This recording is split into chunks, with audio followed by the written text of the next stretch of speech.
Hello, good morning students. Welcome in BBVN online class. आज हम करेंगे पार्ट 6 चिट्ठी का सफ़र।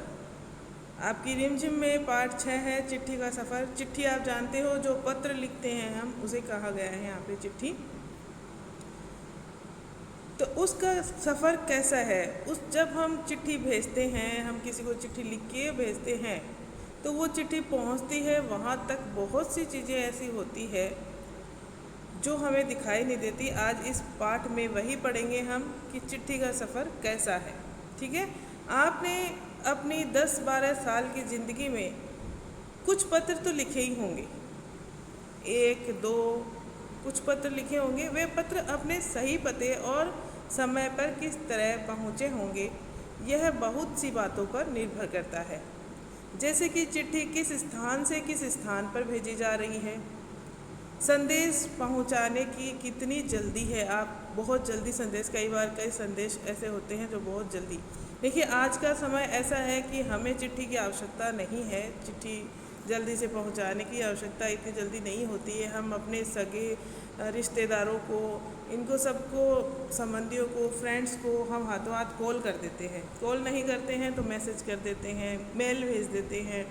ठीक है, लेकिन कुछ चीज़ें ऐसी होती है जो हमें चिट्ठी द्वारा ही भेजनी पड़ती है। कुछ चीज़ें हैं ऐसी जो हमें चिट्ठी आज भी भेजनी पड़ती है कई बार।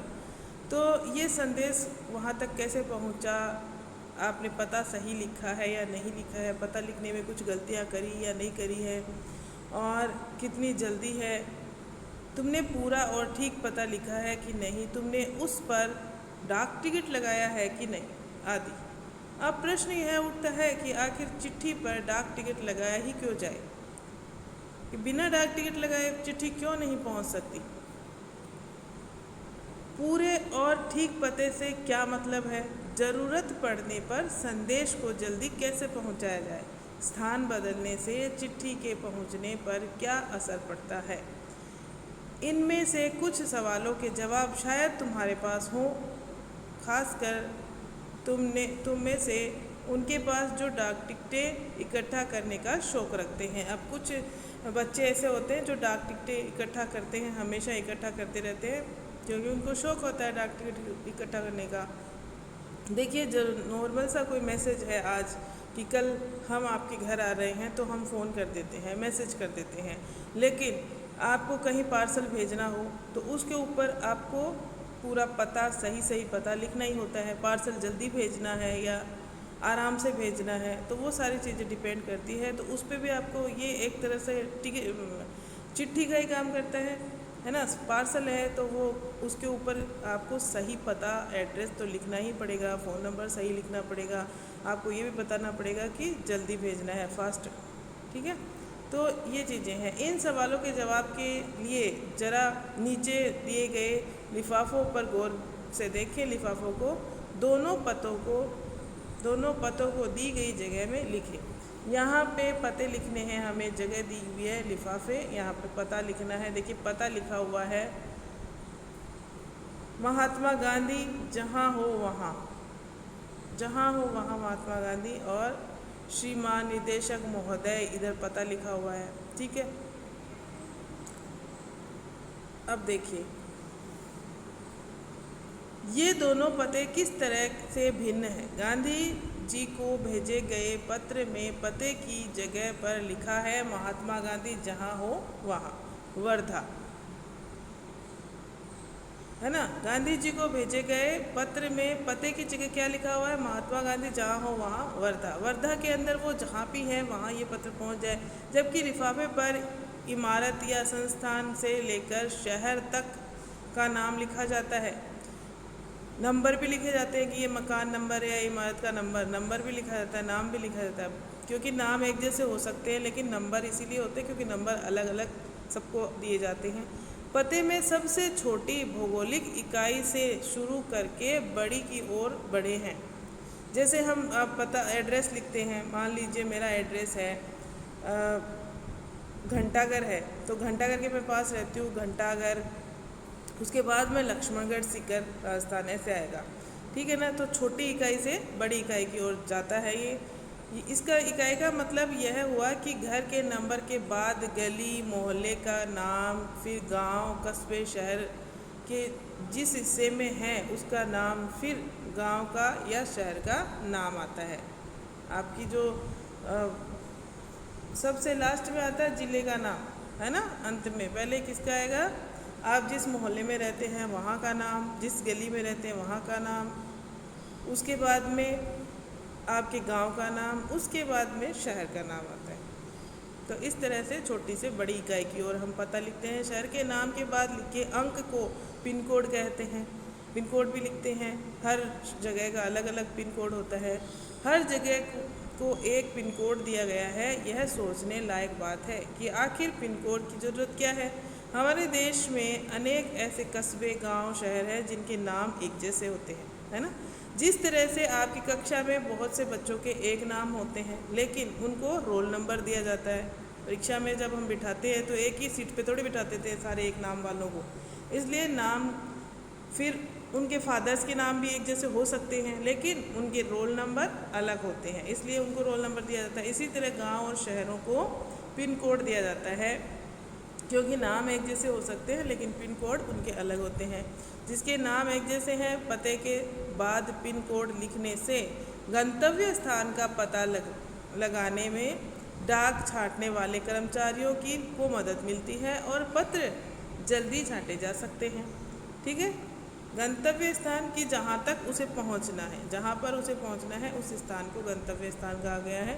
पिन कोड की शुरुआत 15 अगस्त 1972 को डाक तार विभाग ने पोस्टल नंबर योजना के नाम से की है। आप ये ध्यान रखना कि पिन कोड की शुरुआत कब की गई, 15 अगस्त 1972 को। ठीक है, गांधी जी को मिले इस पत्र पर और इन्हें मिले किसी भी पत्र पर पिन कोड, ये वाला आप पढ़ लीजिए, का इस्तेमाल नहीं किया गया था।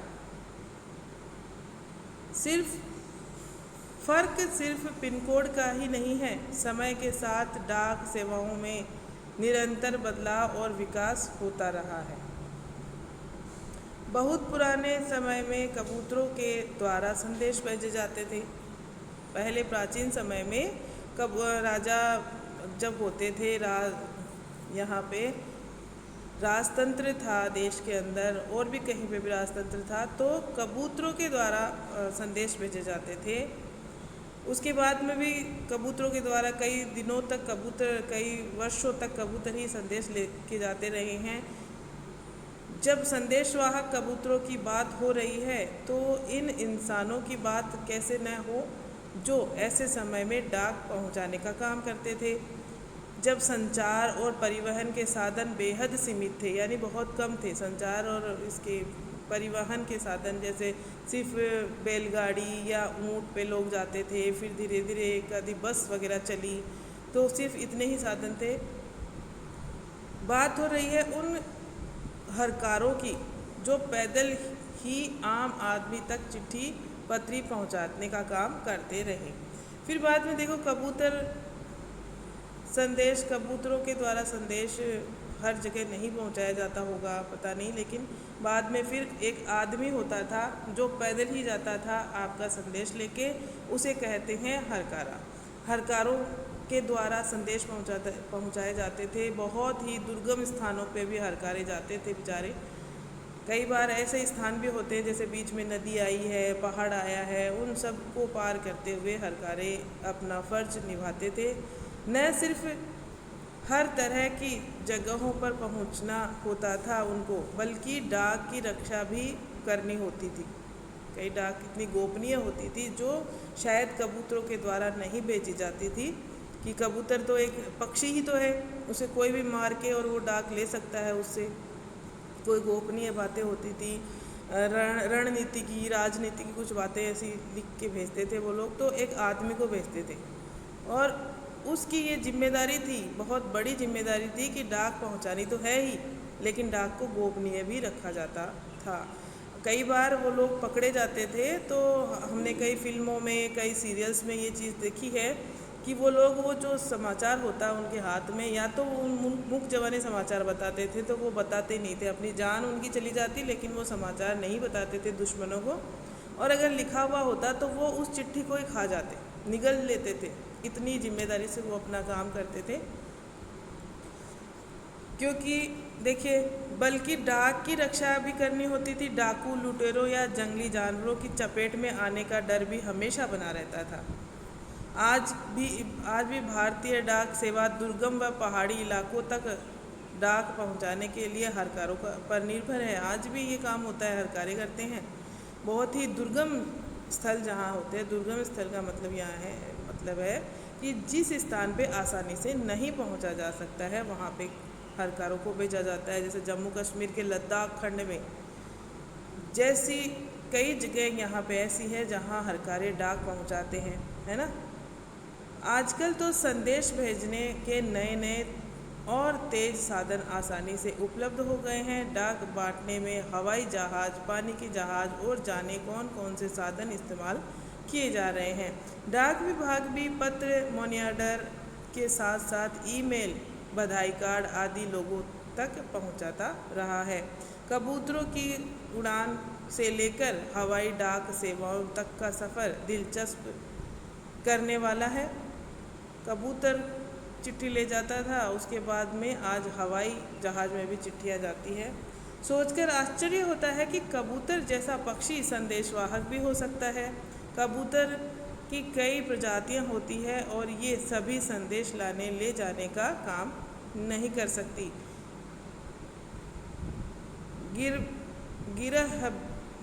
गिरहबाज एक कबूतर की प्रजाति है, या हुमर वह प्रजाति है जिसे प्रशिक्षित करके डाक संदेश भेजने के काम में लाया जाता है। देखिए, सारे कबूतर डाक भेजने के काम नहीं आते हैं। 2 ही प्रजातियाँ यहाँ पे बताई गई है, उनको प्रशिक्षित किया जाता है, उनको प्रशिक्षण दिया जाता है, अर्थात उनको इस चीज़ की पूरी ट्रेनिंग दी जाती है कि किस तरह से डाक ले जाके और सही स्थान तक पहुँचानी है। तो ये आप लोगों को बहुत ही आश्चर्य होगा क्योंकि आपने तो ये चीज़ देखी भी नहीं है, लेकिन ऐसा होता था। क्योंकि आपने एक पिक्चर भी देखी होगी जिसमें एक गाना है, कबूतर जा जा, ठीक है ना। तो उस गाने में ये चिट्ठी लेके कबूतर को भेजते हैं, उसमें आपने आज भी हमारे पास इसका एक उदाहरण है ही। और अभी भी कई जगहों पे इनको प्रशिक्षित किया जाता है पक्षियों को, और भेजे भी जाते हैं, जिसे प्रशिक्षित करके डाक संदेश भेजने के काम में लिया जाता है। आखिर कबूतर अपना रास्ता ढूंढ कैसे लेते हैं? उन प्रवासी पक्षियों के बारे में सोचो और पता करो कि वे कैसे सैकड़ों मील का रास्ता और सही जगह तय कर पाते हैं। आपको इन पक्षियों के बारे में सोचना चाहिए कि ये इतनी दूरी का रास्ता तो चलो तय कर लेते हैं, उड़ने वाले पक्षी हैं, कहीं रुकेंगे फिर उड़ेंगे, लेकिन इनको जगह कैसे पता चलती है कि ये उस जगह पे जाना है हमें। यहाँ पे देखिए बॉक्स में जो लिखा हुआ है वो हम पढ़ लेते हैं। उड़ीसा पुलिस खास तौर पर हुमर कबूतरों का इस्तेमाल राज्य के कई दुर्गम इलाकों में संदेश पहुंचाने के लिए करती है। कानून व्यवस्था, संकट और न्याय मौक़ों पर संदेश के लिए ये कबूतर बहुत ही उपयोगी साबित हुए हैं। कबूतरों की संदेश सेवा बहुत सस्ती है और उन पर खास खर्च नहीं करना पड़ता है। इन कबूतरों का जीवन 15 से 20 साल होता है और 8 से 10 साल तक ये बहुत अच्छा काम करते हैं। ठीक है। स्वस्थ कबूतर एक दिन में 1000 किलोमीटर तक का सफ़र कर सकता है। यदि कोई महत्वपूर्ण संदेश पहुंचाना है तो 2 कबूतरों को भेजा जाता है ताकि बाज के हमले जैसी अनहोनी स्थिति में भी दूसरा कबूतर संदेश पहुंचा दे। शायद यह पढ़कर तुम एक ऐसे कबूतर की कहानी पढ़ना चाहो जो दूसरे विश्व युद्ध में संदेश पहुंचाता था। इस कबूतर की कहानी नेशनल बुक ट्रस्ट से अंग्रेजी में छपी एक किताब में दी गई है। किताब का नाम है ग्रे नेक, ठीक है, जो कि इस किताब के हीरो का भी नाम है। इस किताब में जो हीरो है उसका भी नाम ग्रे नेक ही है। अगर तुम हिंदी में पढ़ना चाहते हो तो क्यों न नेशनल बुक ट्रस्ट को पत्र लिखो कि वे इस किताब को हिंदी में छपवा दें, है ना। यह रहा इसका पता, नेहरू भवन। आपको ये पता है, यहाँ पे चिट्ठी लिखनी है अगर आप इस किताब को हिंदी में पढ़ना चाहते हैं तो ये तो हमारा हुआ, लेकिन चिट्ठी का सफ़र यही पूरा नहीं हुआ है। चिट्ठी का सफ़र के अंदर अभी वो और भी है हमारे चैप्टर्स, वो हम पढ़ेंगे। अब इसके प्रश्न उत्तर आप देख लीजिए कौन कौन से करने हैं। सबसे पहला प्रश्न है, गांधी जी को सिर्फ उनके नाम और देश के नाम के सहारे पत्र भेजे कैसे पहुंच गया होगा, बताइए। क्योंकि गांधी जी प्रसिद्ध व्यक्ति थे, वो देश के पूरे राष्ट्र के पिता कहलाते थे, उनको सभी जानते थे। बस वो वर्धा में रहते थे, वहाँ पे वर्धा के अंदर पहुँचने के बाद वो जहाँ भी थे उनके पास पत्र पहुँच ही जाता था। अगर एक पत्र में पते के साथ किसी का नाम न हो तो क्या पत्र ठीक जगह पर पहुँच जाएगा? बिल्कुल नहीं पहुँचेगा, क्योंकि बिना नाम के उस आदमी को कैसे खोजेगा वो जहाँ पे पत्र पहुँचाना है। तो पता आपको दे सकता है, मकान दे सकता है, लेकिन मकान के अंदर भी आपको किसे चिट्ठी देनी है वो नहीं पता होता है, ठीक है। अगर एक पत्र में पते के साथ ये हो गया, नाम न होने पर क्या समस्याएं आ सकती है? अगर पते पर नाम ना हो तो क्या समस्याएं आ सकती है? नाम ना हो तो सबसे पहले जो पत्र छांटता है उसके सामने सबसे बड़ी समस्या ये होगी कि किस व्यक्ति को वो पत्र देगा, तो वो पत्र वहीं रिजेक्ट हो जाता है, वो आगे नहीं बढ़ सकता है। पैदल हरकारों को किस किस तरह की दिक्कतों का सामना करना पड़ता होगा? देखिए, पैदल हरकारे जो होते हैं उनको कई बार पहाड़ों पर से जाना होता है, पहाड़ जैसे दुर्गम स्थलों से जाना होता है, मरुस्थल में से भी जाना होगा, और उनके सामने कई बार डाकू या लुटेरे भी आ सकते हैं, तो उनसे भी उनको संदेश की रक्षा करनी होगी।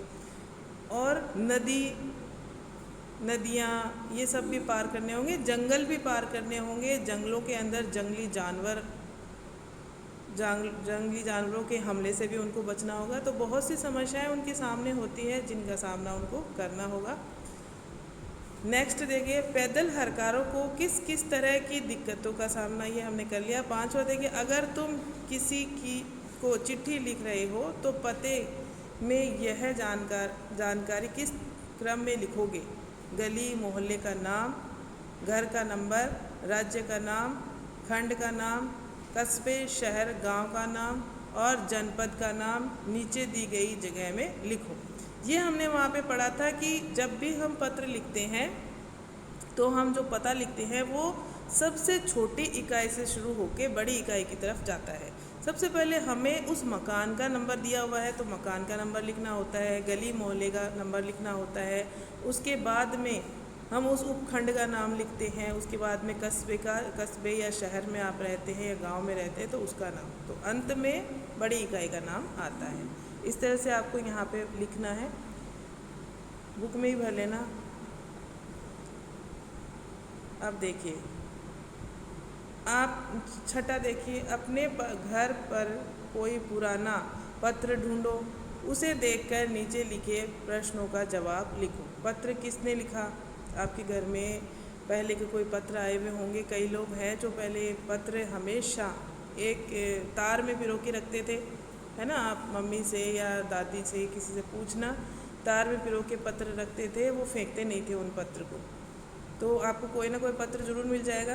तो उसमें आप देखिए कि पत्र किसने भेजा था, सबसे पहले किसे लिखा था, किस तारीख को लिखा, यह पत्र किस डाक खाने में तथा किस तारीख को पहुंचा, यह उत्तर तुम्हें कैसे पता चला। उसके ऊपर सारी डेट दी भी रहती है, ऊपर जो मोहर लगाते हैं उस पर भी डेट लगाते हैं कि उस डाक खाने की मोहर रहेगी, उस मोहर पे उस दिन की तारीख रहेगी कि इस डाक खाने में इतनी तारीख को ये पहुंचा है। ये प्रश्न सिर्फ पढ़ने के लिए मैं आपको बता रही हूँ। अगर आपके घर में पत्र आपको मिलता है तो आप ये प्रश्नों के उत्तर लिख लेना, नहीं तो मशक्क़त करने की आवश्यकता नहीं है तो आपके पास कोई बात नहीं। नेक्स्ट देखिए आप प्रश्न, चिट्ठी भेजने के लिए आमतौर पर पोस्ट कार्ड्स, अंतर्देशीय पत्र या लिफाफा इस्तेमाल किया जाता है। डाकघर जाकर इनका मूल्य पता करके लिखो। तो आपको मूल्य भी पता करने की आवश्यकता नहीं है, डाकघर जाके अभी जाना नहीं है आप लोगों को बाहर। नेक्स्ट देखिए, डाक टिकट इकट्ठा करो। 1 रुपये से लेकर 10 रुपये तक के डाक टिकटों को क्रम में लगाकर कापी पर चिपकाओ। ये भी आई थिंक आपके पास नहीं मिलेंगे डाक टिकटें भी। और ऊपर वाले ये प्रश्न हैं, इनके उत्तर मैं आपको बता दूंगी PDF में। जितने हो सके आप खुद फिल कर लीजिए, ठीक है। बताओ कि कौन सा अर्थ पाठ के संदर्भ में ठीक है। नीचे शब्दकोश का एक अंश दिया गया है जिसमें संचार शब्द का अर्थ भी दिया गया है। संचार शब्द का अर्थ दिया गया है, आपको बताना है कि इनमें से कौन सा अर्थ ठीक है, ठीक है। इस पन्ने को ध्यान से देखो और बताओ कि शब्दकोश में दिए गए शब्दों के साथ क्या क्या जानकारी दी गई होती है। ये आपको छांटना है इसमें से। ये आपको सबसे पहले चिट्ठी का सफ़र चैप्टर के प्रश्न उत्तर करने से पहले आपको ये वाला चित्र अपनी उत्तर पुस्तिका में बनाना है, क्योंकि चित्रों का भी हमारे जीवन में महत्व है। ये चित्र आपको बनाना है, इससे आपकी ड्राइंग अच्छी होगी और आपकी नोटबुक भी सुंदर लगेगी, ठीक है। ओके स्टूडेंट्स, नेक्स्ट वीडियो में हम आगे का पढ़ेंगे और आपको मैं इसकी PDF भेज दूँगी। Thank you.